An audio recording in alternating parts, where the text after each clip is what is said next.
महिला समाज एवं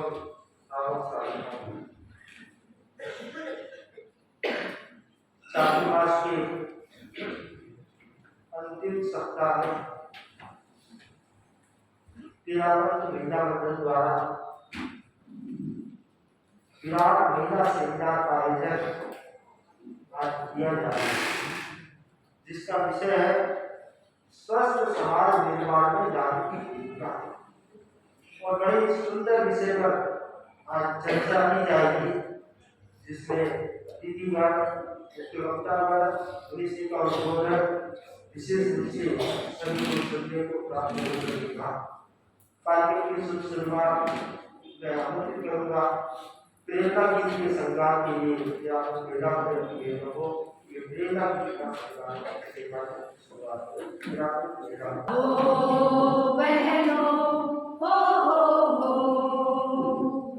हो संकल्प सत्य शिव सुंदर ऊंची एक उड़ान भरे, बनकर हम सूरज की किरण युग धारा में प्राण भरे। हो संकल्प सत्य शिव सुंदर ऊंची एक उड़ान भरे, बनकर हम सूरज की किरण युग धारा में प्राण भरे। आओ बहनों जागो बहनों हो शुभ भविष्य भावी पीढ़ी का नारी की जिम्मेदारी रहे शुद्धता खान पान की हो पक्की चेहरेदारी। नशा मुक्ति है मंत्र शक्ति का घर घर में संगान करें। नशा मुक्ति है मंत्र शक्ति का घर घर में संगान करें। बनकर हम सूरज की किरण युग धारा में प्राण भरे। आओ बहनों जागो बहनों हो श्रद्धा सेवा और समर्पण नारी का अपना सपना। समता ममता सहनशीलता तप यह जीवन भर तपना। संयम और सादगी द्वारा अपनी हम पहचान करें। संयम और सादगी द्वारा अपनी हम पहचान करें। बनकर हम सूरज की किरण युग धारा में प्राण भरे। आओ बहनों जागो बहनों हो हुआ जागरण भाग्योदय से तुलसी प्रभुवर की आभारी। अलग जगाती रहे रात दिन जुड़े संग से एकतारी। ऊर्जा पाकर महाश्रवण से चरणों को गतिमान करें। ऊर्जा पाकर महाश्रवण से चरणों को गतिमान करें। बनकर हम सूरज की किरण युग धारा में प्राण भरे। आओ बहनों जागो बहनों हो संकल्प सत्य शिव सुंदर ऊंची एक उड़ान भरे। बनकर हम सूरज की किरण युग धारा में प्राण भरे। आओ बहनों जागो बहनों हो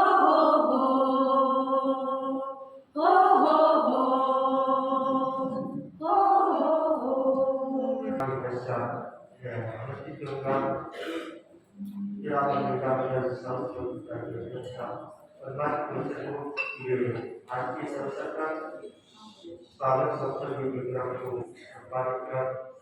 स्वागत में हमने शब्दों को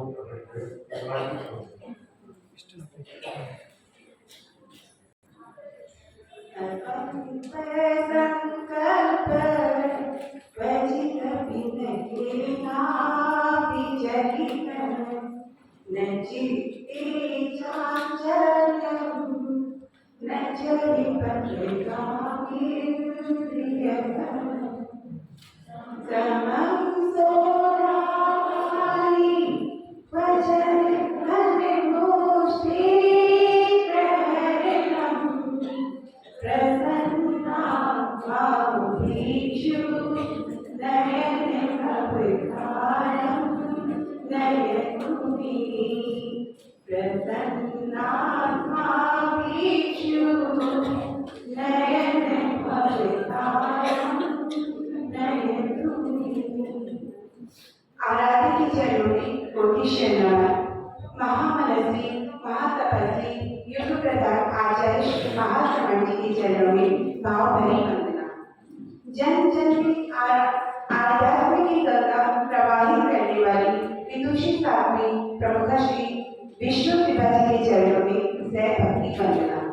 अर्घ विराजित विद्वान संत मुनि श्री जिनेश कुमार जी व सहपत्नी मुनि परमानंद जी व मुनि पुराण कुमार जी के चरणों में कोटि सह नमन अंतः भक्ति वंदना। आज की विराट महिला सेमिनार स्वस्थ समाज निर्माण में नारी की भूमिका में बधाई हमारी चीफ गेस्ट जो अभी पधारने वाली है honourable Mrs Chandrima ji Bhattacharya finance minister और आज की हमारी guest of honour honourable Mrs Mala Rai. आज की हमारी चीफ स्पीकर महाराष्ट्र शहादा से पधारी एडवोकेट सम्मानित नेताजी Jain councillor of ward number 69 के काउंसिलर मिस्टर दिलीप बासु और आज की हमारी गेस्ट ऑफ ऑनर मिसेज सम्मान्य अंजना जी विनायकिया। सभी को मेरा सादर जय जय एवं हार्दिक स्वागत। हम गौरवान्वित महसूस कर रहे हैं आप सभी इंस्पिरेशनल को अपने पास पाकर।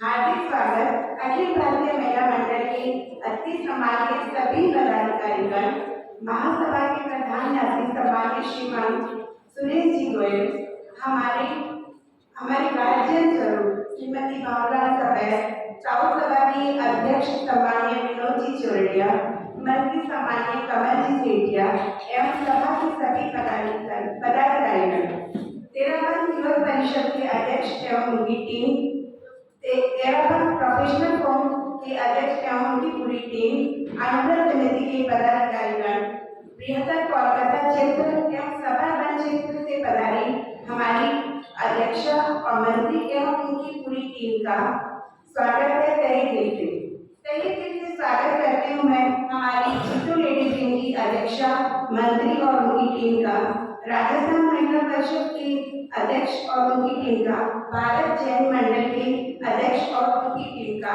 मातृशक्ति मंडल की अध्यक्ष और उनकी टीम का। आई वेलकम हमारी साउथ कोलकाता महिला मंडल की सम्मानित संरक्षिकागण, परामर्शकगण, कार्य समिति बहनें, संयोजिका बहनों एवं हमारी विशेष आमंत्रित बहनों का सभी का हार्दिक स्वागत।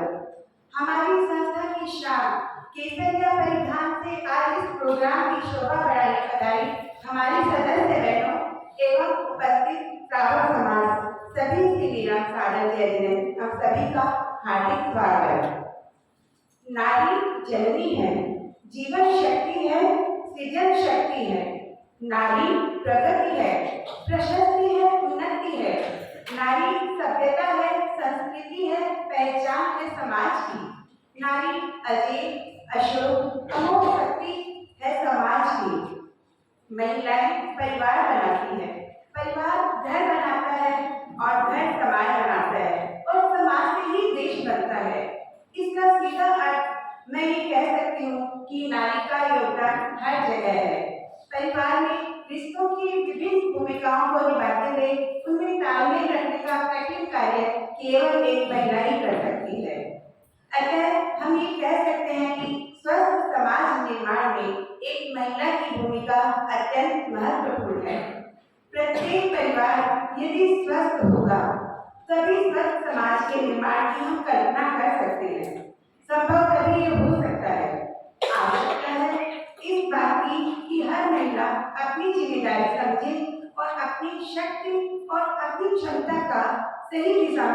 उपयोग कर स्वस्थ समाज निर्माण में सहयोगी बने।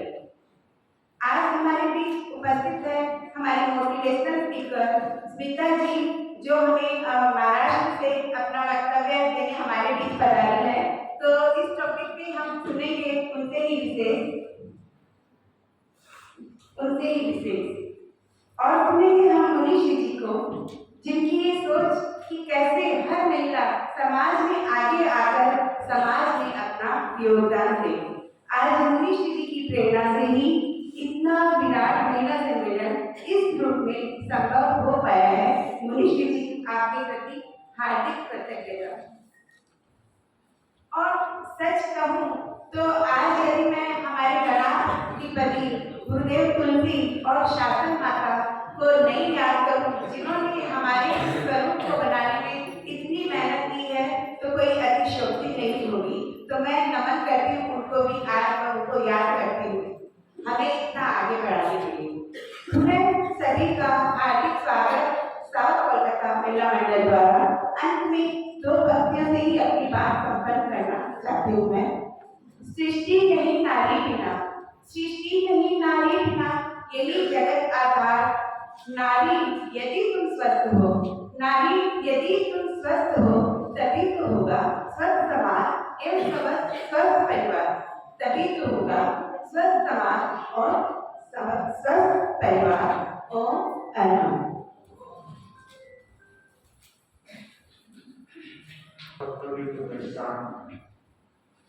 स्वस्थ समाज निर्माण में नारी की भूमिका बहुत ही महत्वपूर्ण है, क्योंकि जिस परिवार में नारी की भूमिका नहीं है तो परिवार नहीं रह पाएगा। परिवार तभी परिवार बनेगा, घर तभी घर बनेगा जब उसमें नारी की भूमिका होती है। तो नारी की भूमिका बहुत ही महत्वपूर्ण है। मैं आमंत्रित करूंगा नारी की भूमिका पर संक्षेप करके बात करते हुए अपनी बात में तेरा महिला मंडल जो तेरा धर्मसंघ का स्वतंत्र संगठन है और जिसके माध्यम से पूरे देश भर में हजारों महिलाएं जुड़कर के धर्म संघ का कार्य करती है। तो उसी महत्वपूर्ण संगठन के अनेक पदाधिकारी एवं ट्रस्टी, संरक्षिका, कार्यकारी सदस्य या कोलकाता में रहते हैं। तो उसी क्रम में मैं आमंत्रित करूंगा उपस्थित है अखिल भारतीय महिला संगठन की प्रधानी के माध्यम से बात को वंदे गुरुवरम, वंदे महासतिवरम। जिनके हृदय का रागी पाथे से पूरा कोलकाता का तेरा पंथ समाज नित्य आध्यात्मिक विकास की पंक्तियों पर आरूढ़ हो रहा है, ऐसे विद्वान मुनि श्री जिनेश कुमार जी स्वामी एवं सहवर्ती संतों के पावन चरणों में सभक्ति नमन। आज के इस कार्यक्रम में उपस्थित हमारे विशेष अतिथिगण से सादर जय जिनेन्द्र, अखिल भारतीय तेरापंथ महिला मंडल के सम्मानीय पदाधिकारीगण एवं समस्त श्रद्धालु श्रावक समाज सादर जय जिनेन्द्र। स्वस्थ समाज के निर्माण में हम नारी की भूमिका की समीक्षा करें, उससे पूर्व हमें उसके उत्कर्ष और अपकर्ष की कहानी को याद करना होगा। नारी न केवल एक प्रकृति की कोमल एवं कमनीय कृति है, बल्कि आधी दुनिया की प्रतिनिधि होने के साथ साथ घर, परिवार, समाज और राष्ट्र के विकास की एक मजबूत कड़ी भी है। विभिन्न युगों में नारी की स्थिति का यदि हम अवलोकन करते हैं तो वेद, पुराण आदि धर्म ग्रंथों में नारी के स्वरूप का जो चित्रण किया गया था वह काफी महिमा मंडित रहा है। उसे अर्धनारीश्वर की संज्ञा भी प्रदान की गई थी। इसके साथ साथ मनुष्य पुरुष के समकक्ष उसी प्रकृति रूप में रहने का हक था। हजारों वर्षों के इतिहास को यदि हम देखते हैं तो भगवान महावीर जैसी अनेक विरल विभूतियां ऐसी हुई है जिन्होंने महिलाओं का मूल्यांकन किया और उनका पथ प्रदर्शन किया। युग में परिवर्तन आया। मुगल काल महिलाओं के लिए, नारी के लिए एक श्राप बनकर आया। मुगल शासकों की वक्र एवं कुत्सित दृष्टि ने महिलाओं की अस्मिता का खतरा दिया और परिस्थितियों की विषमता के कारण कन्या जन्म को अपशुकन और कलंक में माना जाने लगा। भ्रूण हत्या, बाल विवाह, सती प्रथा, पर्दा प्रथा, न जाने कितनी कितनी कुरीतियां इस युग की ही देन है। उसके पश्चात ब्रिटिश काल में विज्ञान और शिक्षा के विकास के साथ कुछ कुरीतियों में कमी आई, महिला की स्थितियों में कुछ सुधार आया। समय के प्रवाह की धारा बदली, आकाशीय विकिरणों ने कुछ विशिष्ट व्यक्तियों एवं महिलाओं के मानस को आंदोलित किया। उनमें मैं कुछ नामों का उल्लेख करना चाहूंगी। राजा राम मोहन रॉय, दयानंद सरस्वती, ईश्वर चंद्र विद्यासागर, रानी लक्ष्मीबाई, विजय लक्ष्मी पंडित और न जाने कितने कितने नाम। और मैं स्मरण करना चाहूंगी हमारे 13 पंथ धर्म संघ के नवम अधिशास्ता आचार्य श्री तुलसी, जिन्होंने नया मोड़ का अभियान लेकर महिला समाज की इस स्थिति को समझा और उसके उन्मूलन के लिए जीवन पर्यंत कार्य करते रहे।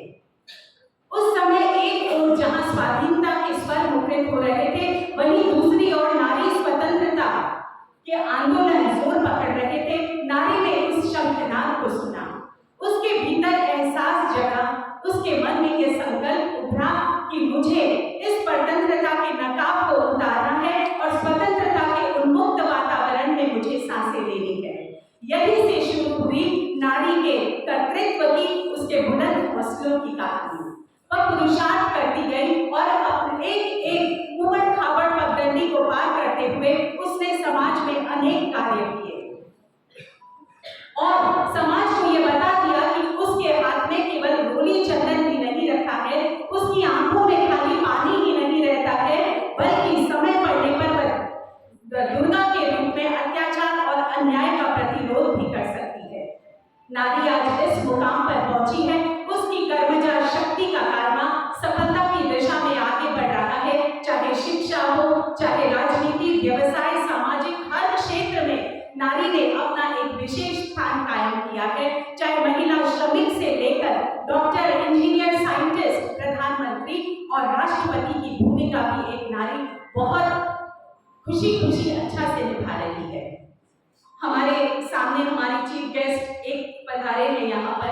आप लोग भी बड़ी शिद्दत के साथ में समाज के उत्थान के लिए कार्य कर रहे हैं। आपके इस जज्बे को हम प्रणाम करते हैं। हमारे सामने हमारी इतनी विशाल केसरिया वाहिनी है, ये किसकी देन है? गणाधिपति पूज्य गुरुदेव श्री तुलसी की देन है। उनके बारे में 4 पंक्तियां मैं कहना चाहूंगी कि नारी चेतना के चौखट पर अंकित गुरु तुलसी का उपकार है। सम्मोहन भरी आंखें, हृदय को छूती बातें, बीत गई काली रातें, उड़ने को मिल गई पाखें, तीखी मीठी जगाने की दस्तक, जिन्होंने खोले विकास के राजपथ। ऐसे नारी के उदाहरण भगवान महावीर, आचार्य श्री तुलसी, आचार्य श्री महाप्रज्ञा जी, आचार्य श्री महाश्रवण जी, शासन माता एवं साध्वी प्रमुखा श्री जी के प्रति पूरा नारी समाज श्रद्धा से समर्पित है, आपको प्रणाम करता है। गुरुदेव रविंद्रनाथ टैगोर के शब्दों में, एक नारी घर की रोशनी ही नहीं, उस रोशनी की लौ भी है जो स्वयं जलकर दूसरों को प्रकाशित करती है। चाहे एक गृहिणी ही क्यों न हो, वह हजारों लाखों परिवारों को संस्कारित करती है, जो समाज के विकास में एक बहुत बड़ा योगदान है। तो आज के इस कार्यक्रम में मैं अपनी बहनों के साथ यही विचार साझा करना चाहूंगी कि हमें भी शक्ति संपन्न बनकर अपनी सोच को पॉजिटिव रखते हुए क्रिएटिव माइंड के साथ में हमें समाज को कुछ नया प्रदान करना है। चंद पंक्तियों के द्वारा मैं अपनी बात को यही विराम देना चाहूंगी। हम उन्नति करें, नए सोपान चढ़े, हम उन्नति करें, नए सोपान चढ़े, प्रगति पथ पर नए आयाम बढ़े। सशक्तिकरण के इस दौर में हम नए कीर्तिमान गढ़ें। हम भी चाहते हैं दुनिया के सिरमौरों में हमारा नाम हो। यह सहयोग से ही होगा संभव, होड़ से नहीं मिलेगा संबल, क्योंकि होड़ प्रतिस्पर्धा है, क्षोभ है, अहम की पराकाष्ठा है। अतः बहनों, हम सभी चले, सहभागी बने, मार्गदर्शक बने, सहयोगी बने, हम सफल बने, प्रेरणा स्रोत बने, हम ऋजु, सहनशील और चरित्रनिष्ठ बने। जीवन की हर कविता की कल्पना बने, फिर जीत ही जीत है, हर्ष है, उल्लास है, अपनेपन का एहसास है और स्वस्थ समाज के निर्माण का पूर्ण विश्वास है। मैं मुनिश्री के पावन चरणों में अपने कृतज्ञता के स्वर ज्ञापित करना चाहती हूँ, जिन्होंने मुझे ये अवसर प्रदान किया, और साउथ कोलकाता महिला मंडल को हार्दिक बधाई एवं शुभकामनाएं देती हूँ। इतने बड़े विराट आयोजन के लिए आप सभी के प्रति अनंत अनंत आभार। ओम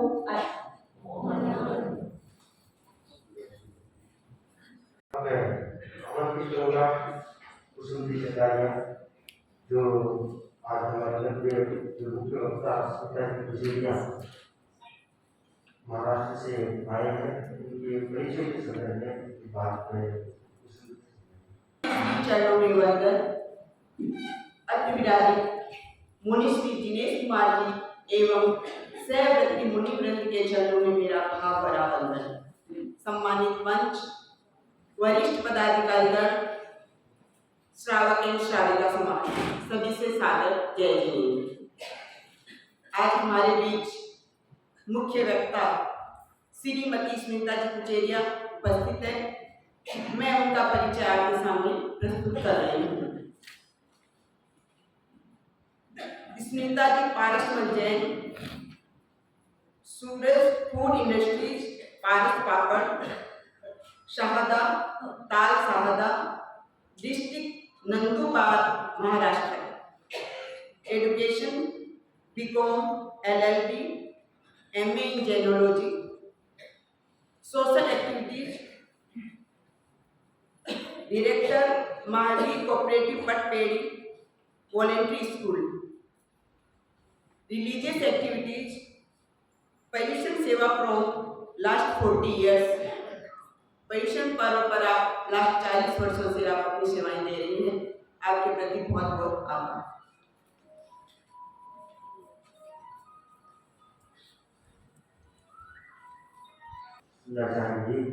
मैं सर्वप्रथम आमंत्रित करूँगा आज के हमारे मुख्य वक्ता जो महाराष्ट्र से, और जहाँ मुनिश्री का चतुर्मास सन 2016 में मुनिश्री का चतुर्मास हुआ था, और उस चतुर्मास से परिचय है, और बड़े भक्ति भावना के साथ अपनी प्रतिभा के साथ में संघ सेवा का जज्बा आपके भीतर है, और अपने जीवन को संघर्ष में जीते हुए ऊपर उठाते हुए, और किस प्रकार आपने अपना आध्यात्मिक और सामाजिक विकास किया है, तो उसकी एक मिसाल है।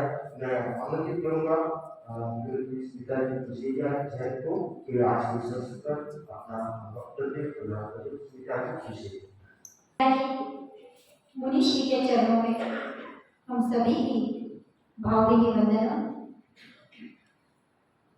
वंदन अभिनंदन है आपके ज्योतिर्मय किरणों का, वंदन अभिनंदन है आपके अमृतमय झरनों का, अभिनंदन करें कि शब्दों में मुनिश्री आपका, अभिनंदन है आपके मंगलमय चरणों का, अभिनंदन है आपके मंगलमय चरणों का।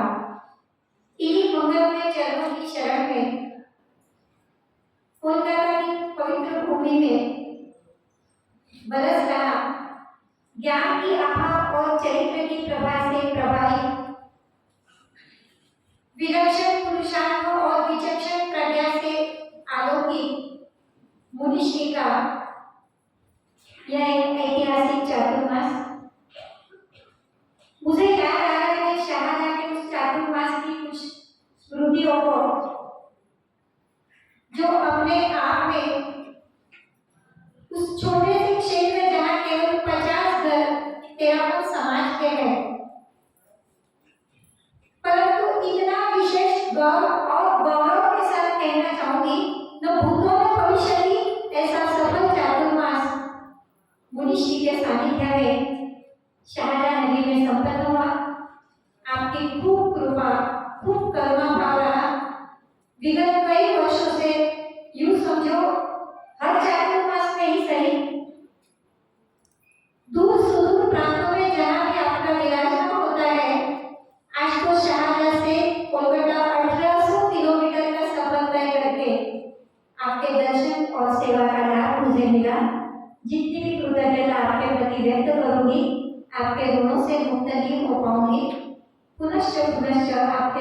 चरणों में खूब वंदन अभिनंदन। मंचासीन सूर्य विद्या, मैं समझती हूँ दोनों बहनें मेरे से ज्येष्ठ वरिष्ठ है, आदरणीय भाई साहब यहाँ पर विराजित है, आप सभी को विनम्र अभिवादन। उपस्थित तेरावन समाज एवं अन्य भाइयों एवं बहनों, सादर जय जिनेन्द्र। विषय दिया है स्वस्थ समाज निर्माण में नारी की भूमिका। स्वस्थ समाज निर्माण में नारी की भूमिका। एक सिंह की ताकत उसकी छलांग में होती है, बाघ की ताकत उसकी नाखूनों में होती है, कुत्ते की ताकत उसकी दांतों में होती है, बिल्ली की ताकत उसकी आंखों में होती है, रावणों की ताकत उसके सींगों में होती है, हाथी की ताकत उसके सूंड में होती है, हिरण की ताकत उसकी दौड़ में होती है, घोड़े की ताकत उसकी पाँवों में होती है। ये कुछ पशु जगत की बात मैंने आपसे कर ली। कुछ मनुष्य जगत की बात करूं, धनवान की ताकत उसकी धन में होती है, बलवान की ताकत उसकी भुजाओं में होती है, कलाकार की ताकत उसकी कल्पना में होती है, शिल्पकार की ताकत उसकी उंगलियों में होती है, लेखक की ताकत उसकी कलम में होती है, वक्ता की ताकत उसके विचारों में होती है, गायक की ताकत उसकी आवाज में होती है, बालक की ताकत उसके संस्कारों में होती है, युवक की ताकत उसके जोश में होती है, बुजुर्गों की ताकत उनके होश में होती है, परिवार की ताकत उनके प्रेम में होती है, समाज की ताकत उनके संगठन में होती है, पुरुष की ताकत उसके कर्तृत्व में होती है और स्त्री की ताकत उसके मातृत्व में होती है। स्त्री की ताकत उसके मातृत्व में होती है, स्त्री की ताकत उसके मातृत्व में होती है। समस्त मातृशक्ति को वंदन नमन करते हुए आज के इस चर्चा सत्र की ओर अपनी बात को आगे बढ़ाऊंगी। बहनों, बड़ा ही गर्व और गौरव का अनुभव होता है। सृजन, सर्जन और प्रजनन तीनों का ही दायित्व नारी शक्ति का है। नारी बिना घर की कल्पना नहीं की जा सकती, नारी बिना परिवार की कल्पना अधूरी रहेगी, नारी बिना समाज का जो विकास सोचा जाएगा वह भी कहीं न कहीं बौना दिखाई देगा। अनेक रूपों में, अनेक कार्यों में नारी की अलग अलग भूमिकाएं अपने आप को जिम्मेदार और सशक्त ऐसे व्यक्तित्व और व्यक्तिमत्व निर्माण करने में आगे बढ़ा रही है। नारी की अपनी कई भूमिकाएं हैं, कभी माँ बनकर, कभी बेटी बनकर, बहन बनकर, बहू बनकर, सास बनकर, देरानी, जिठानी, ननद, पड़ोसन, सहेली, कई लोग। मुझे मालूम है, मैंने बेटी बनकर अपने जन्मदाता माँ बाप को भी कभी तकलीफें दी है, कभी उनको भी रुलाया है, दुखाया है। मुझे यह भी मालूम है, बहन बनकर मैंने अपने भाई बहनों से लड़ाई झगड़ा किया है, तू मेहनत की है, कभी उनको भी छेड़ा है। यह भी मालूम है, आगे बहू बनकर मैंने अपने सास के प्रति भी सेवा, विनय आदि दायित्वों में खूब कामचोरी की है। मैं यह भी जानती हूँ कि मैं एक परफेक्ट बहू कभी नहीं बन पाई और आज परफेक्ट सास भी बनने की कोशिश में असमर्थ होती जा रही हूँ। परंतु मैं दावे के साथ ये बात निश्चित करना चाहूंगी कि एक माँ बनकर मैंने अपने बच्चों के परवरिश में, मैं भी नहीं आप सभी, एक माँ बनकर अपने बच्चों की परवरिश में अपनी हैसियत से, अपनी औकात से, अपनी ताकत से कहीं ज्यादा सही उतरने की कोशिश आपने और मैंने, हम सभी बहनों ने निश्चित रूप से की है। क्योंकि संसार में स्त्री का माता से बढ़कर और कोई सुंदर स्वरूप नहीं है। मेरी नजर में दुनिया की सबसे सुंदर स्त्री मेरी अपनी माँ है। आपको याद होगा कुछ वर्ष पहले ऐश्वर्या राय, जिनको विश्व सुंदरी के खिताब से पुरस्कृत किया गया, सेलिब्रिटीज ने उनका जब विशेष शो टीवी पर आया, किसी ने देखा भी होगा। ऐश्वर्या राय ने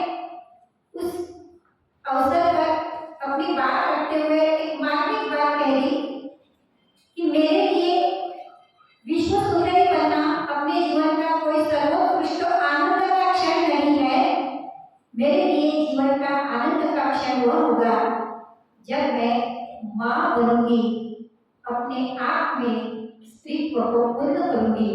तो बहनों, माँ के रूप में समाज का यह एक सुंदर स्वरूप सर्जन, सृजन और प्रजनन का प्रतीक है। मैंने कुछ रिश्तेदारी की बात की, कुछ हमारे कार्यों के दायरे की भी बात करूं। किसी एक कंपनी में महिलाओं को जॉब देने के लिए इंटरव्यू कॉल किया गया। बहुत सारी महिलाएं उस स्थान पर एकत्रित हुई। प्रश्नकर्ता इंटरव्यू लेते हुए हर महिला को प्रश्न कर रहा है, आप हाउसवाइफ हो या वर्किंग वुमन हो? प्रश्न किया गया, आप हाउसवाइफ हो या वर्किंग वुमन हो? सभी बहन जो भी वहां पर उपस्थित थी, किसी ने कहा मैं हाउसवाइफ हूँ और किसी ने कहा मैं वर्किंग वुमन हूँ। कोई पहले से कई जॉब में कार्यरत थी और कोई नए से जॉब के लिए कोशिश कर रही थी। एक महिला का नंबर आया, वही प्रश्न उससे भी पूछा गया, उसने बहुत सुंदर उत्तर दिया, बड़ा मार्मिक उत्तर, ध्यान से सुनिएगा। उसने कहा, I am full time working house woman. What is everybody? I am full time working house woman. उस प्रश्नकर्ता ने पूछा, कैसे? I am full time working house woman, not any single leave even on Sunday also, without any single leave even on Sunday also. How is that possible? उसने कहा, I am an alarm clock, I am teacher, a nurse, a speaker. समझ गए हो? मैंने समझ गई। I am administrator, I am consider. कौन सा क्षेत्र हमारा छूटा जो घर में, घर गृहस्थी में रह रही है? चिंतन करें, हमारा ऐसा कौन सा क्षेत्र छूटा जिसमें हमने काम नहीं किए? भले ही हम हाउसवाइफ क्यों न हो, जो जॉब करती है वो भी इन सारे कार्यों को कर रही है और जो घर में है वो भी इन सारे पदों पर अपने आप में पूर्ण जिम्मेदारी के साथ खड़ी उतर रही है। तो समाज में इस सभी नारी शक्ति का खूब सम्मान का साथ है। हमारा तो बहुत भाग्य है, हमने जिस कम्युनिटी में जन्म लिया, जिस समाज का उत्तरदायित्व हमारे कंधों पर है, वह समाज अपने आप में बहुत सभ्य है, बहुत शिष्ट है, बहुत संपन्न है, संस्कारों से भी और धन संपदा से भी। नलिनी जोशी पुणे के ब्राह्मण कम्युनिटी से जो बिलोंग करती है, जैनोलॉजी के क्लासेस लेती है, उनके स्पीच में मैंने सुना, जैन समाज इतना सशक्त क्यों है, सुसंपन्न क्यों है, सुशिक्षित क्यों है, सुसंस्कारित क्यों है? इसकी व्याख्या करते हुए उस बहन ने कहा कि ये समाज जीव दया में विश्वास करता है। पहली बात, अहिंसा परमो धर्म, जहां तक हो सके छपाई जीवों की विराधना से बचने का हमारा अपना विवेक रहता है। दूसरी बात कही, यह समाज है जो व्यसन त्याग में विश्वास करता है। कितनी बड़ी बात! अपेक्षा से देखो तो जैन समाज में व्यसनों का प्रचलन बहुत कम है। तीसरी बात कही, यह समाज संतों की सेवा करता है, सुपात्र दान देता है, कर्मठ समाज से लेता है और उनका त्याग का प्रभाव देखो, उनके जीवन का, उनके संयम का, उनके ब्रह्मचर्य का प्रभाव देखो कि उन्हीं की कृपा से यह जैन समाज इतना सुसंस्कारित और सुसंपन्न है, सुशिक्षित है, अपने आप में हर समाज से कुछ विशिष्ट हटकर अपना स्थान रखता है। तो हमारे लिए ये कितनी बड़ी गौरव की बात है। ऐसा समाज, ऐसी गुरु परंपरा, ऐसा धर्म संघ और ऐसे संतों का विशिष्ट सानिध्य हमने पाया। बहनों, हम स्वयं में स्वस्थ हैं,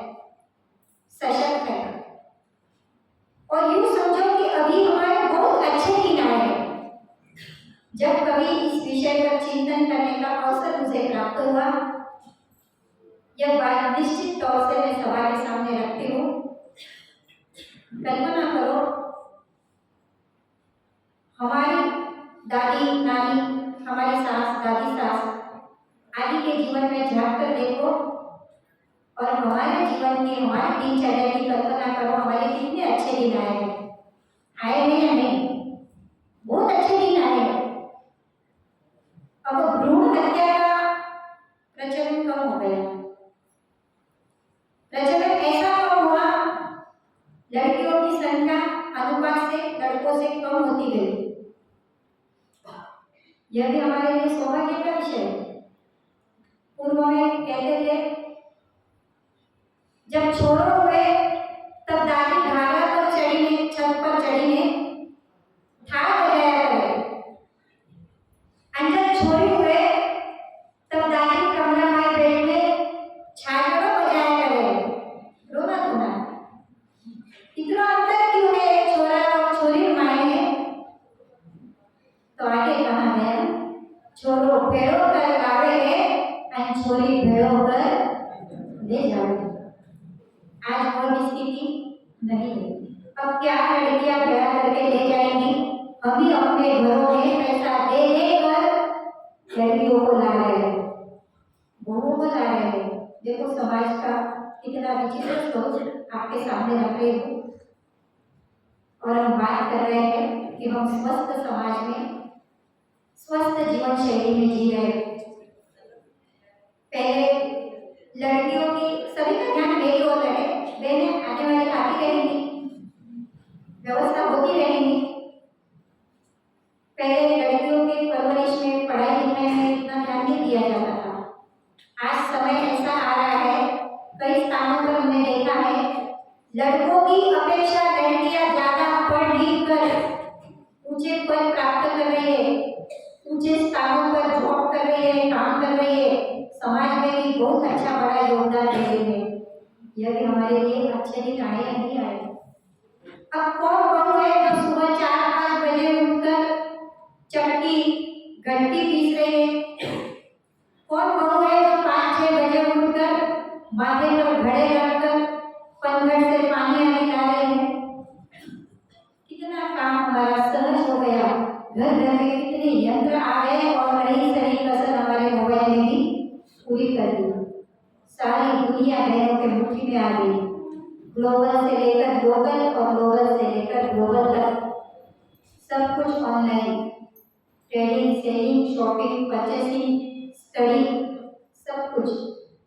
पहले एक दूसरे को कोई नई रेसिपी आती थी, कोई नई चीज आती थी, रेसिपी समझो या कढ़ाई, बुनाई, सिलाई, कोई भी बात समझो, तो जिसको नहीं आता था वो दूसरों से पूछताछ करती थी, दूसरों से सीखती थी। अब कोई किसी को भाव देने के लिए तैयार नहीं है। सबके हाथ में दुनिया है, मुट्ठी में दुनिया है। बटन दबाओ, सारी इंफॉर्मेशन टेक्नोलॉजी हमारे सामने। अच्छे दिन आए या नहीं आए? आपके सासू जी ने, दादी सासू जी ने कभी बाइक चलाई, स्कूटी चलाई होगी? आज हम उनको ले लेकर पूरे गांव में घूम रहे हैं। अच्छे दिन आए या नहीं आए? बहुत अच्छे दिन। और बहुओं के तो बहुत अच्छे दिन आए, बहुत अच्छे दिन आए। हमारे सासू ने कभी सोचा ही नहीं होगा। जो भी यहाँ पर बहुए हैं, एक ताना आपने आपकी सास से जरूर सुना होगा, मैं तो काम करो, मैं तो काम करो, मैं तो काम करो। सुना या नहीं सुना? मैंने भी मेरी सास से बहुत बार सुना।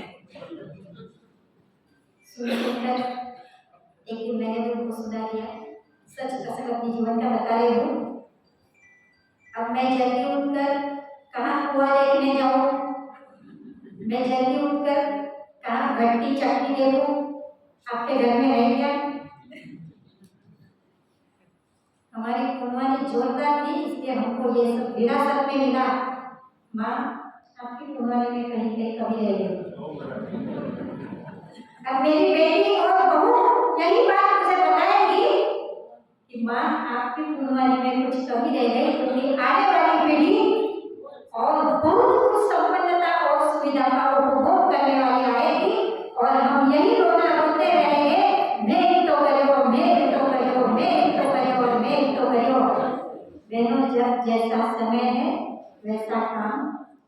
चलता रहा। दोनों के बहुत अच्छे दिन आए। एक संस्कृत श्लोक में किसी सुभाषितकार ने कहा, भाई लोग भी ध्यान से सुन सकते हैं, कुलश्च शीलश्च विद्याश्च धनश्च अर्थस्य पारस्य सनस्य। सीधी सी बात अर्थ मैं आपके सामने रखूं। जब सवाई संगम की बात आती थी, रिश्ते जोड़ने की बात आती थी, तो पुराने जमाने में 7 बातों को देखा जाता था। कितनी बातें? 7 बातें। कुल, शी, कुल और शी।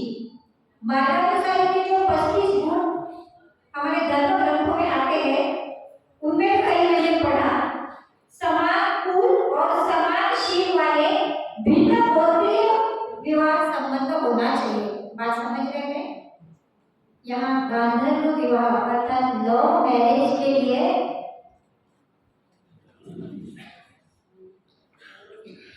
बात चल रही थी। 7 बातें इस सुभाषितकार ने बताई। कुल, शील, जो वर्तमान में हम शाखा आदि देखते हैं, उसकी जड़ यहीं से है।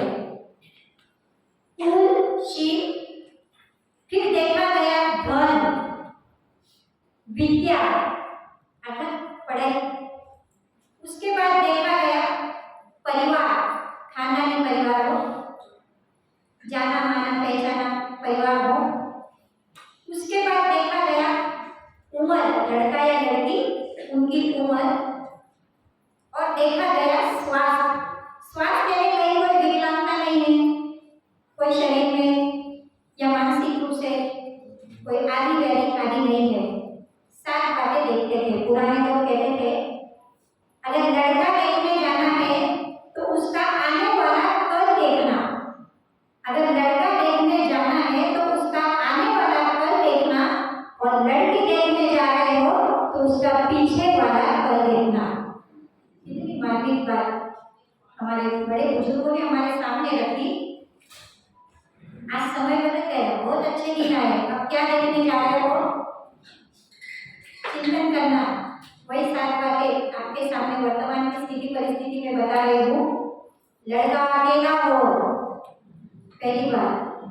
अमीर हो, घर का घर, गाड़ियां, नौकर चाकर, सब कुछ व्यवस्थित हो। तीसरी बात, फैमिली छोटी हो, भाई बहन, मामा मासी काका बुआ रिश्ते आगे सब खत्म हो जाएंगे। सास ससुर भी हो तो चलता है, और नहीं हो तो और अच्छा। लड़का अकेला हो, अमीर हो। दूसरी बात, तीसरी बात बताई, फैमिली छोटी हो, बड़ी सिटी हो, भले वहां के खर्चे कितने हो, वहां कोई सुरक्षा नहीं हो, कोई सुविधा नहीं हो और कोई सुख नहीं हो, पर इतना क्रेज बड़ी सिटी का बन गया, जो छोटे गांवों में अपने 20-25 साल जिस लड़की ने बिताए, वो भी अपेक्षा करती है कि मुझे बड़ी सिटी मिले। पूना में एक सम्मेलन हुआ शांतिलाल जी मुखा जी के सानिध्य में। उस सम्मेलन में भी यह बात उभर कर आई। मैंने सुझाव कहा, छोटी गांव की लड़कियों ने, छोटे गांव के जो भी लड़के हैं, उनसे अगर रिश्ते बनाते हैं तो वो वहां लिप जाते हैं। पुनः बॉम्बे की जो लड़कियां हैं, उनको वहीं के कल्चर में ढलने दो। परिवार भी स्वस्थ रहेंगे और समाज की व्यवस्था भी बनी रहेगी। तो उन लड़कियों ने कहा कि हमने यहाँ भी खेड़ा गावड़ा देखा, आगे भी खेड़ा गावड़ा ही देखे क्या? बड़ी मार्मिक बात है। सभी को सिटी का क्रेज है। आगे कहा गया, वही कल्चर हो, घर भी हो। अभी देखो तो सबकी सास पे बहुत प्रिय हो गई। हम अपने आप में कितना परिवर्तन का युग सफल तय करके आए हैं। अब किसके यहाँ घाघरा ओढ़ना रहा है, किसके यहाँ घूंघट रहे हैं। जब साड़ियाँ ही उड़ रही है तो पल्ले तो कहीं कब के छूट गए। हम ड्रेस पर आ गए हैं। और क्या फ्री कल्चर चाहिए? इस ड्रेस से बढ़कर भी और क्या वजह है जो फ्री कल्चर के नाम से हम अपेक्षा करते हैं? एक बात बताओ, सबको चलेगी? अंदर की सच्ची बात बताओ बहनों, भले हम ड्रेस पहने, समाज के साथ चल रहे हैं, समय के साथ चल रहे हैं, परंतु एक बात ध्यान में रखना, साड़ी का फैशन कभी आउट नहीं होता है। नेवर। देखना 2-5 साल में पुनः साड़ी का फैशन जोरों शोरों से आएगा और हमारी पुरानी अलमारियां भरी हुई सबके पास जो है वो पूरा होगा। आखिर फ्री कल्चर होता क्या है? अब सास में वैसे भी बहुत फ्री हो गई। पहले डरी सी, दबी सी बहुएं घर में आती थी, छोटी उम्र में शादियां होती थी, तब उनको संभाल कर लेना सासुओं का दायरा बनता था। अब सबके घरों में पढ़ी लिखी समझदार होशियार बहुएं आ गई है, उनको और कुछ सिखाने समझाने की जरूरत नहीं है। आपको जो भी सिखाना है अपने बेटियों को उसके शादी के पहले सिखा दो, बाद में उसके घर के उसके गृहस्थी में फिजूल की दखल अंदाजी। हाथ जोड़कर सभी माताओं से मेरा विनम्र अभिवादन के साथ यह निवेदन रहेगा, अपने बेटियों के घर में फिजूल की दखल अंदाजी नहीं करे। वो अपने आप में अपना घर सक्षम है, देख लेगी, वहां भी उसकी माया बेटी है, उनको भी उनके बेटे के घर संसार की चिंता है। अब सासुएं डर रही है कि कहीं थोड़ा बहुत भी ऊंच नीच हो गया तो घर छोड़ के चली न जाए, कहीं बात न बढ़ जाए। यू देखो तो हमारे समाज में कोई मारपीट तो होती नहीं है, हमारे समाज में लड़कियों को भूखा तो नहीं रखा जाता है। रोटी कपड़ा मकान की किसी भी भले घर में कमी नहीं है, न बहुओं को है न बेटी को है, मैं दोनों की बात कर रही हूँ। जो कुछ सिखाना समझाना है अपने घर में सिखाओ। माए समझती है हमारी बेटियां पढ़ी लिखी है, बेटियां भी बाहर पढ़ती है, वो एम्बिशियस हो जाती है, उनके अपने सपने हवा में उड़ने के रहते हैं, परंतु ये ध्यान रखना हम कितना भी पढ़ लिख ले, घर गृहस्थी चूल्हा चौकी ये हमारा पहला दायरा होता है और किसी से भी छूटता नहीं है और छूटना भी चाहिए। प्रतिभा गांधी जी से जलगांव में एक बार कुछ प्रोग्राम में उनकी कुछ सहेलियां मिलने गई। थालीपीठ महाराष्ट्र में एक आइटम है, कहते हैं उन्होंने अपने हाथ से वो आइटम बनाया और मेरी सहेलियों को मैं वो अपने हाथ से खिलाऊं। क्या कमी थी उनके अनुभव चाहते नहीं थे? उसने कहा पाटील सरांना माझ्या हातचं थालीपीठ खूप आवडतं, एक दोन दिवसांनी मी सहज स्वयंपाकात थालीपीठ बनवते, माझ्या हातचं हेही चांगलं बनतं तेही चांगलं बनतं आणि मला बनवायला खूप आवडतं। कितनी बड़ी बात है। घर गृहस्थी हमारी जिम्मेदारी है क्योंकि हमने उसी कौम में जन्म लिया है, चाहे हम पुरुष के साथ बराबरी कर ले, कमाने में कर ले, घूमने फिरने में कर ले, शौक पानी में कर ले, परंतु कीचड़ से कतराना नहीं, घर गृहस्थी के कामों से कतराना नहीं। इंटरेस्ट लेकर अगर उसी परिवार में जम जाते हैं तो जिंदगी बहुत सुंदर है। थोड़ा समय दो, बहू को भी सेट होने में समय दो और बेटी को भी सेट होने में समय दो। बहनों सबने अपने अपने घरों में दही जमाया होगा। दही क्या करते हो, दूध के बर्तन में थोड़ा सा जामन लगा देते हो, ढककर रख देते हो, समय आने पर मौसम के अनुसार वो दही अपने आप जम जाता है। दही जमा दिया, बार बार ढक्कन खोलकर चम्मच हिलाकर देखते हो क्या जमाया नहीं, जमाया नहीं, जमाया नहीं। अरे विश्वास रखो वो जम जाएगा। यही विश्वास अपने बेटियों के संसार के लिए और बहुओं के संसार के लिए भी रखो। 2-4 साल का समय तो दो। नए देश परिवेश से आई है, नए कल्चर से आई है, नए घर गांव से आई है, उसको वहाँ जमने का समय धीरे धीरे वो एडजस्ट हो जाएगी। कोई भी रिश्ता टिकने 2 पैरामीटर उसके लिए जरूरी है, एक तो समझदारी और दूसरा समझौता। अगर दोनों को हमने नहीं समझा तो आज फैमिली कोर्ट्स में कई सालों से डाइवोर्स के केसेस चाहे जितने आपको मिल जाए, पढ़ी लिखी बहुएं घर में आ रही है, सगाइयाँ 4-4 महीने रहती है, 6-6 महीने रहती है, सब कुछ एक दूसरे का देखा हुआ है, जो नहीं देखा सुना समझा वो मोबाइल पे पूरा कर दिया है, और उसके बाद भी 4 महीने भी घर गृहस्थी नहीं टिकती, ये क्या बात हुई? चिंतन करो, हम कहाँ जा रहे हैं? पहले तो 30-35 साल के लड़के हर गांव में कवाए घूम रहे हैं, सगाइयाँ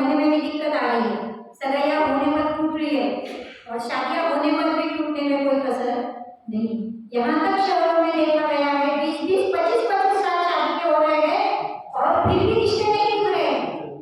अब पति से नहीं जम रही है, 20-20, 25 साल के बाद पति से नहीं जम रही। कितने आश्चर्य की बात है। कहीं न कहीं हमारी सहन शक्ति की कमी हो गई। जितने भी डाइवोर्स के केसेस आते हैं, पुणे में जिनका सर्वे हुआ, शांतिराज मोथा साहब ने एक बहुत मार्मिक बात करी कि ये जो डाइवोर्स के केसेस आते हैं उनमें 50 to 60% डाइवोर्स ऐसे हो रहे हैं जो माँ के फिजूल की दखल अंदाजी फोन से बेटियों के साथ लगी रहती है। बहनों, मेरी बहू अगर अपने माँ से, बहनों से घंटों घंटों फोन पर बात करती है तो मुझे बड़ा लगता है, पर मैं अपने बेटी से घंटों घंटों बात करती हूँ तो मुझे अच्छा लगता है। सोचना कहाँ जा रहे हैं। कुछ साल पहले मेरे भी घर में बहू आई। आने के पहले मेरा चिंतन हुआ, अच्छे खानदानी घर की, पढ़ी लिखी पर घर गृहस्थी के कार्यों में दक्ष ऐसी सुंदर प्यारी सी बहू मेरे घर में आए, वो मेरे घर का सारा काम काज संभाल ले, मैं घर गृहस्थी की चिंता से मुक्त हो जाऊंगी, फिर मैं मेरी जिंदगी अपने ढंग से जीऊंगी। सबके मन में ये ख्याल सास बनने के पहले आया या नहीं? जिनके भी बहू आई है, बहू आई और उसी दिन मेरे दिमाग में आया कि मेरा बेटा भी मेरा श्रवण कुमार बने।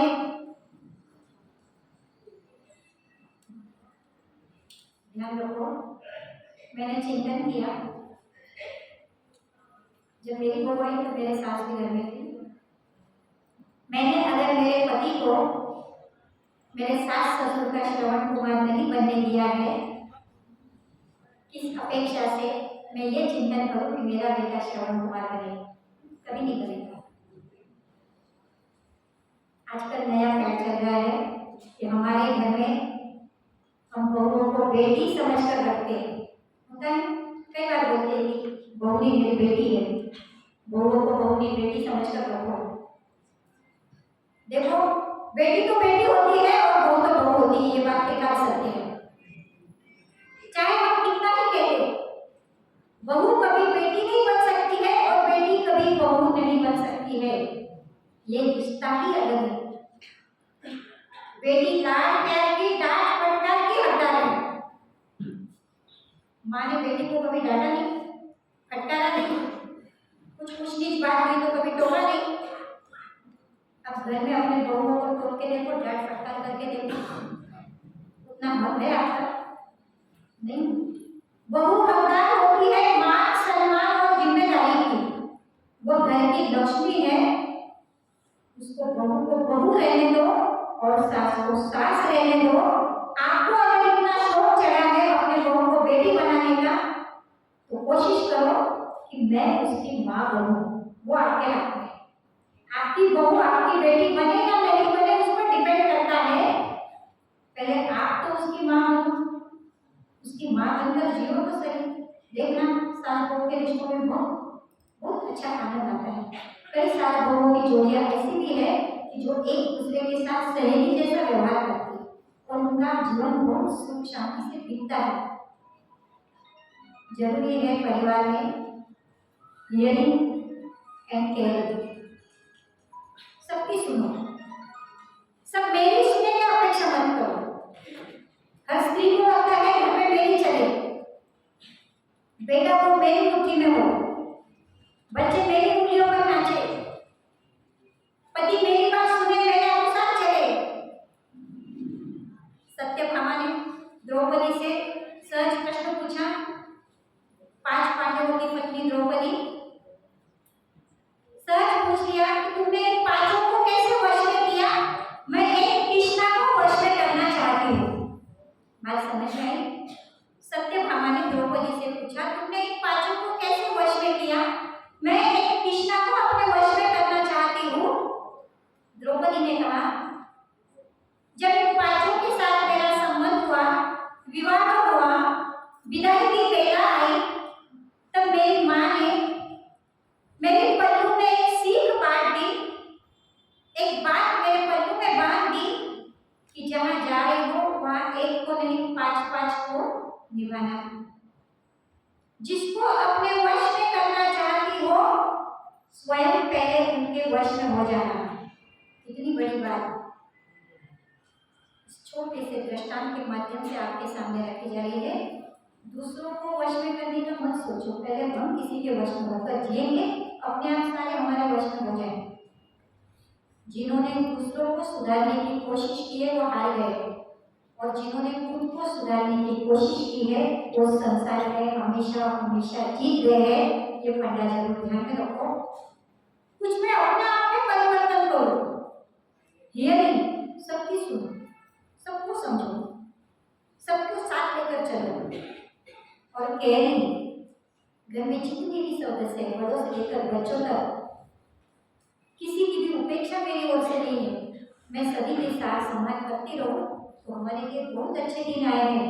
बहनों, आज इस संगोष्ठी के माध्यम से इन अच्छे दिनों को और अच्छा बनाएंगे तो निश्चित रूप से स्वस्थ समाज की निर्माण में हमारा दायित्व बना रहेगा। कुछ छोटे छोटे टिप्स आपको देकर जाऊंगी। छोटी छोटी सी बातें हैं, उनको फॉलो करें तो निश्चित रूप से स्वस्थ समाज में हमारी भूमिका कामयाब रहेगी। पहली टिप है स्वस्थ तन स्वस्थ मन। बहनों के लिए पहली टिप स्वस्थ तन स्वस्थ मन। बहुत सारी दुनियादारी के काम, घर गृहस्थी के काम, सबको खूब टाइम दिया, परंतु स्वयं के लिए टाइम नहीं दे पाते। अपने आप पे टाइम का नियोजन करो कि मैं खुद के लिए कम से कम 15 या 20 मिनट दूं। चाहे योगा करो, प्राणायाम करो, ध्यान करो, धारणा करो, एक्सरसाइज करो, मॉर्निंग वॉक करो, जो आपको सूट होता है, कंफर्ट लगता है। कुछ ना कुछ अपनी हेल्थ मेंटेन करने के लिए कुछ ना कुछ पक्का मन में संकल्प कर लो। सबके पास समय है, सबके पास शक्ति है और सबके पास समझ भी है। अपने भले बुरे की समझ तो सभी को। अगर स्त्री स्वस्थ रहती है तो परिवार स्वस्थ रहेगा। एक दिन घर की स्त्री सोकर देखे पूरा दिन, या 4 दिन बीमार हो जाती है तो घर की क्या हालत होती है, कल्पना करें। हमारे ऊपर हमारा सारा घर, सारा परिवार, हमारी गृहस्थी टिकी हुई है, तो हमारा स्वस्थ रहना बहुत जरूरी है। स्वयं के लिए समय दें। शरीर से स्वस्थ रहोगी तो मन से भी स्वस्थ रहोगी। खुद को किसी न किसी काम में बिजी रखो। जो आपका छंद है, शौक है, जो बचपन में था, कॉलेज के लाइफ में भी था, जो आपको करना था, आप नहीं कर पाई, उसके लिए भी समय दो। और यहाँ उपस्थित सभी बहनों से एक निवेदन करना चाहूंगी, एक सामयिक का समय पक्का है। सामयिक हमारी पूंजी है, सामयिक हमारी दिन भर की कमाई है। कम से कम एक सामयिक, जितनी अधिक करो बहुत अच्छी बात, बोनस की बात, पर एक सामयिक का समय दिन में कभी भी संकल्प कर लो कि चाहे रात के 12 बज गए, मैं बिना सामयिक के नहीं रहूंगी। आप देखना जीवन में इतना अमूल्य परिवर्तन आपको अनुभव में आएगा। अपने आप घर में शांति बनी रहेगी, अपने आप घर में पॉजिटिवनेस बना रहेगा। कुछ ना कुछ सीखने की लगन रखे, कुछ ना कुछ पढ़ने की लगन रखे। ये धारणा नहीं रखे कि हम क्या पढ़ेंगे, हमको क्या याद रहता है, अब क्या करेंगे नया सीख के। कितनी प्रतियोगिताएं आती है, कितनी परीक्षाएं होती है, जिसमें हमारा इंटरेस्ट है उसमें आगे बढ़े, टॉप रहने की कोशिश करें, एक्टिव रहने की कोशिश करें। आगे और एक बार अपने आप में सेल्फ डिपेंडेंट बने। हर काम के लिए किसी काम वाले के ऊपर भरोसा करा, किसी दूसरे के ऊपर भरोसा करा। एक बात पूछ लूं, मान लो आपके हस्बैंड 2-3 दिन के लिए बाहर हो गए, और 2-3 दिन के लिए आपके हस्बैंड जो भी आपके यहाँ काम करती है वो भी बाहर हो गई, आप किसको ज्यादा मिस करती हो?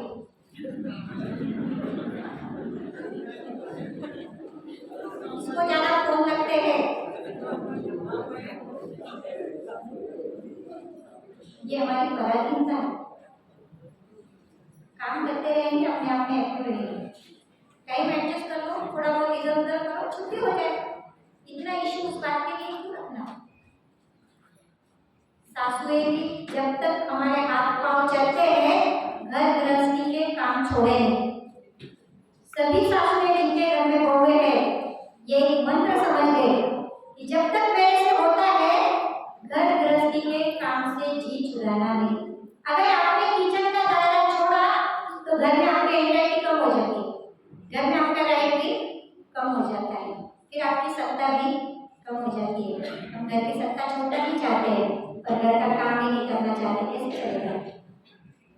जितना काम हमसे होता है हमारा अच्छा समय जाएगा, इसमें हमने अपनी जिंदगी बिताई है, हमारी उन कामों में मास्टरी है, हम करते रहेंगे तो अपने आप घर में वो परंपरा चलेगी, वो रिवाज चलेगा, आने वाली बेटी बहुएं हमको देखकर सीखेगी।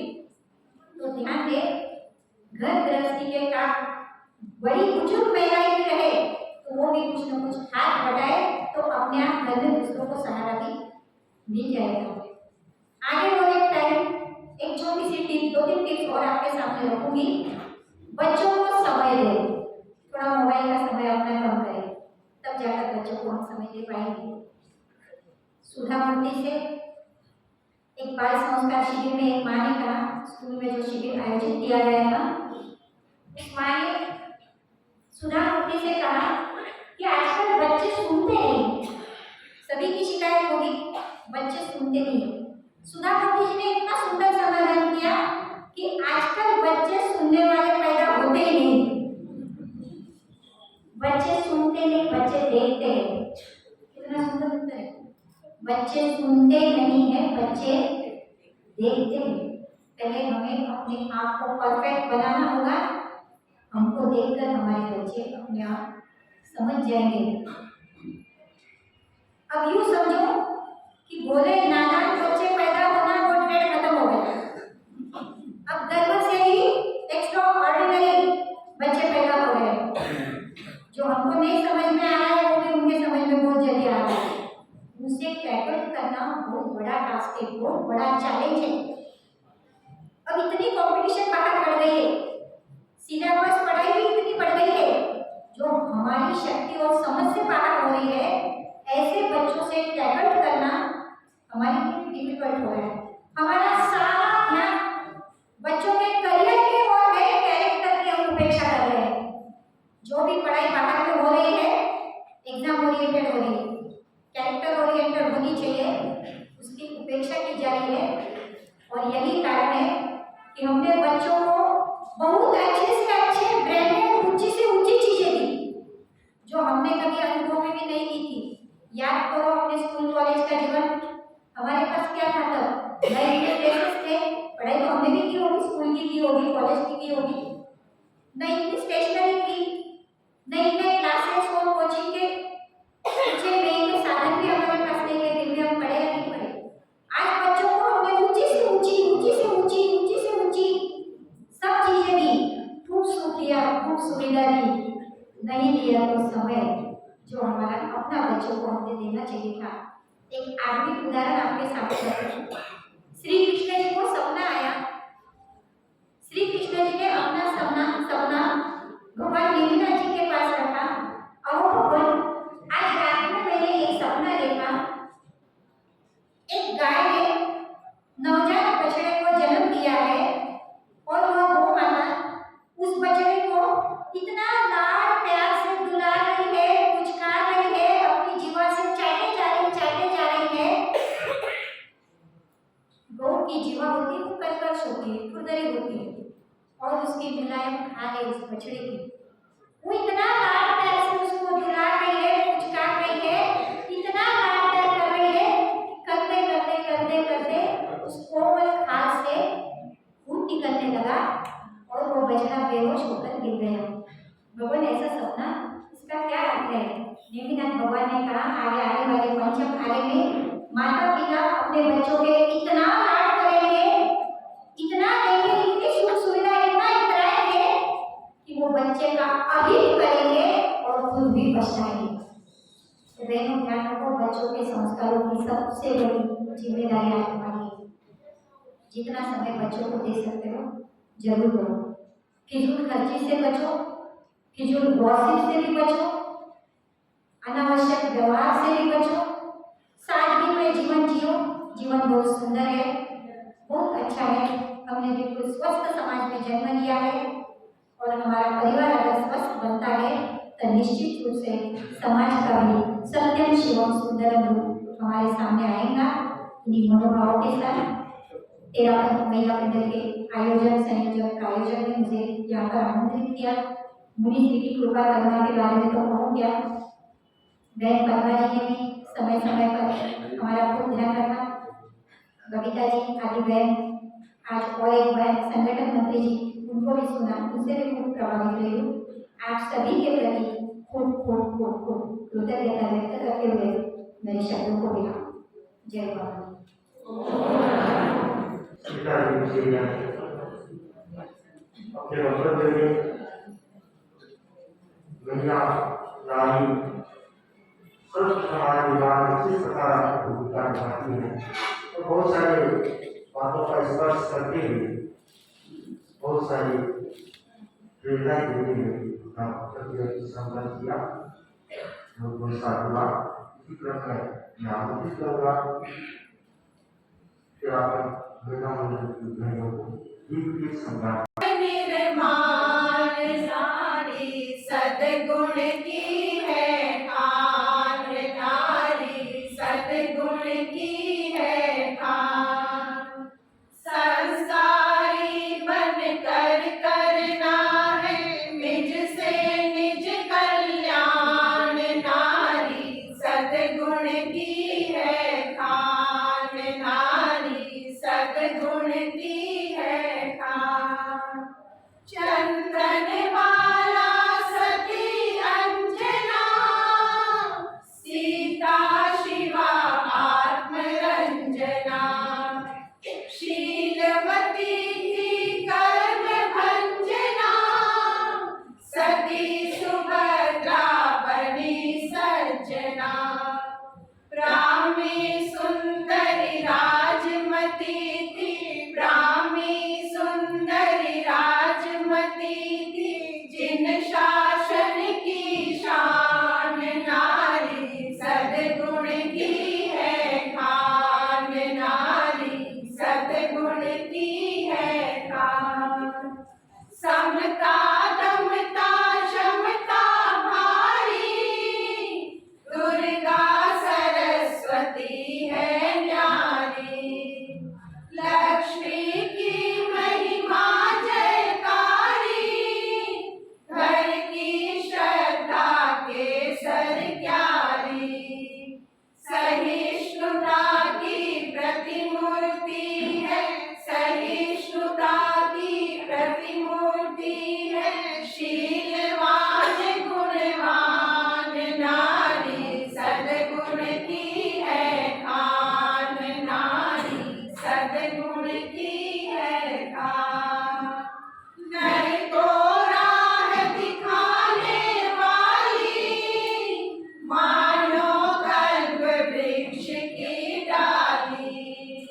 पीती तप की इमरत प्याली, करती रहती कर रखवाली।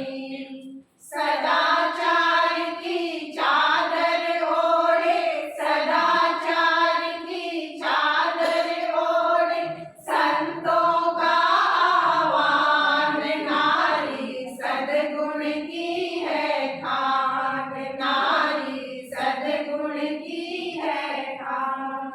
स्नेहशील नारी का भूषण, त्याग तपस्या है आभूषण। अब मिटा दो मन का दूषण, निर्मल जीवन होगा क्षण क्षण। महाश्रमण की छत्र छाव में, महाश्रमण की छत्र छाव में, करो अपना उत्थान, नारी सद्गुण की है खान, नारी सद्गुण की है खान, नारी सद्गुण की है खान, नारी सद्गुण की है खान। सामान्य मैं आमंत्रित करूँगा आज के इस अवसर पर अपने भाव की अभिव्यक्ति के लिए प्रार्थना कर दिया।